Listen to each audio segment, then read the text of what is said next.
Class 9 Federal Board online class. Subject is chemistry.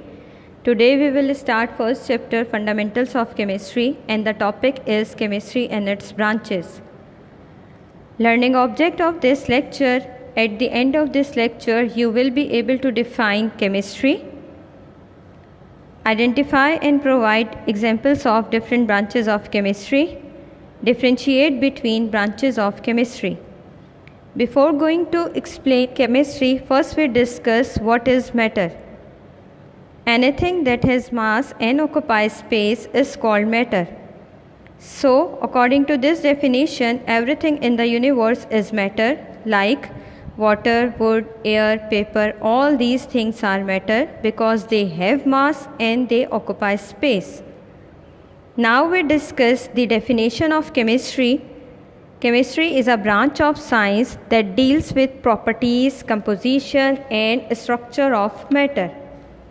So, what is meant by composition of matter? Let us consider the example of water. It is a matter. The composition of water means it is a combination of two hydrogen and one oxygen atom, which is chemically combined. So, hydrogen and oxygen atom is the composition of water molecule.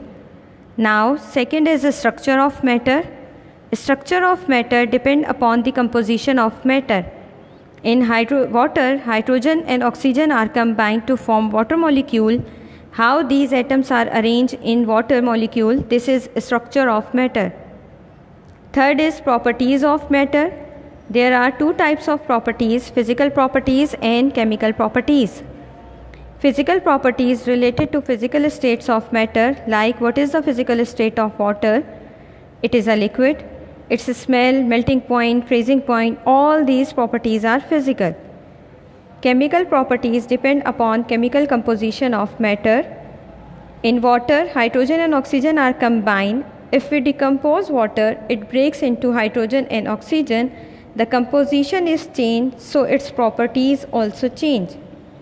I hope you will understand the definition of chemistry. Now we discuss the branches of chemistry. There are various branches of chemistry. First we discuss about physical chemistry. Physical chemistry is the study of laws and theories that describe the structure and changes of matter. Actually, it deals with the behavior of materials. For example, if you take bottle of water and put it into the freezer, after some time water turn into ice. The bottle is expand and break. That's a physical chemistry. How materials behave when you do some things with materials. Second is organic chemistry. Organic chemistry is the study of compounds of carbon and hydrogen, such as fuels, plastic, food additives and drugs, excluding simple salts like carbonates, carbides and oxides. Actually, it is a study of hydrocarbons and their derivatives. For example, methane, its molecular formula is CH4, which is a natural gas. Derivative means those compounds which derive from hydrocarbons. Third is inorganic chemistry. Inorganic chemistry is the study of all elements and their compound other than carbon and hydrocarbons. Actually, inorganic chemistry covers all the material which are not organic and termed as non-living organisms.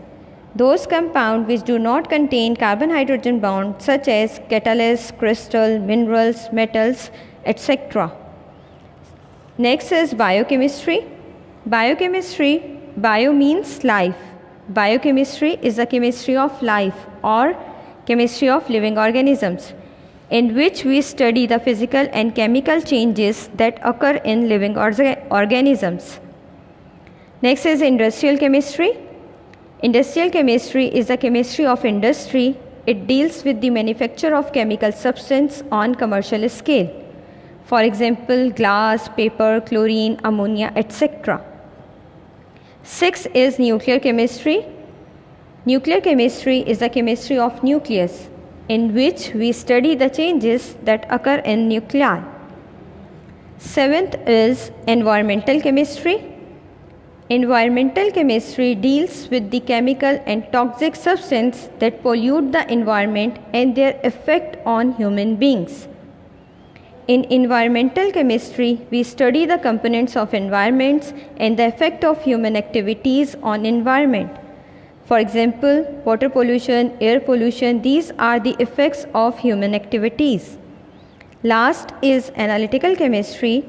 Analytical chemistry deals with the methods and instruments that determine the kind, quality and quantity of a substances. Actually, it is the study involving how we analyze the chemical compound in a sample. For example, how much caffeine present in a cup of tea, or what is the composition of drinking water. Now, how can we differentiate between different branches of chemistry? Let us consider the compound acetic acid. Its formula is CH3COOH. Its source is vinegar, which contains 5% acetic acid. Its smell is vinegar-like and it is used to flavor food. Let's see how various types of studies on this compound help us to differentiate between the branches of chemistry. Acetic acid is a carbon compound. The study of its method of preparation and its chemical properties is a part of organic chemistry. The study of all chemical reaction that acetic acid undergoes in the bodies of human beings is called biochemistry. The component of element of acetic acid are carbon, hydrogen and oxygen. The study of these elements is included in inorganic chemistry. Use of technology and ways to obtain acetic acid on large scale is done in chemical industries. So, it is a part of industrial chemistry. Explanation of conversion of acetic acid from solid to liquid and liquid to gaseous state and vice versa. The application of laws and theories to understand its structure. These two types of studies are a part of physical chemistry. The method and instrument used to determine its percentage, composition, melting and boiling points, etc. are studied in analytical chemistry.